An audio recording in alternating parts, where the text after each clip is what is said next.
रहमत का सवेरा छाया।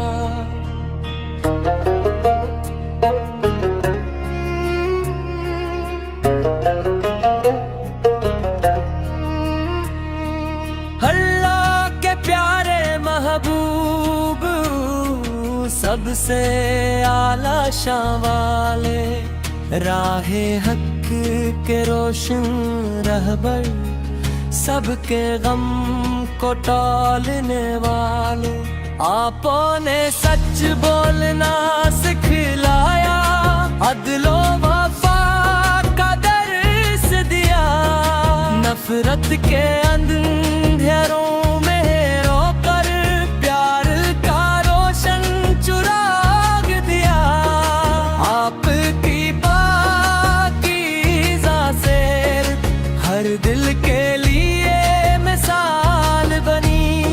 सब्र हया और नरमी वाली रोशन एक पहचान बनी।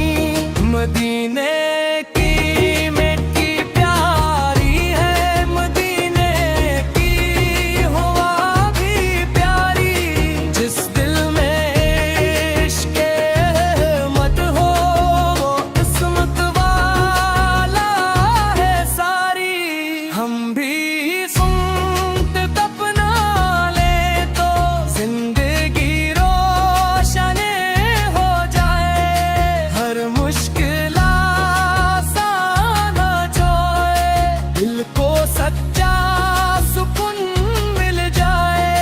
हर लम्हा दरूद पढ़े हम, हर सांस में नामे नबी सो। दिल में इतनी मोहब्बत गागे, लब किसी रज़ागी से। या रब हमको तौफीक अता कर, संबत बे चल बे खान। अपने अगला पोप में बरस, दिल में की खुशबू फैलाए। माँ बाप का अदब ताहम, छोटों पर शफ़क़त भी हो। सच्चाई सब्र और अमानत हर दिल की आदत भी हो। जब गम के बादल छा जाए, नामे मुहम्मद याद आए। दिल को फिर इत्मीनान मिले, आँखों में नूर समा जाए। महशर के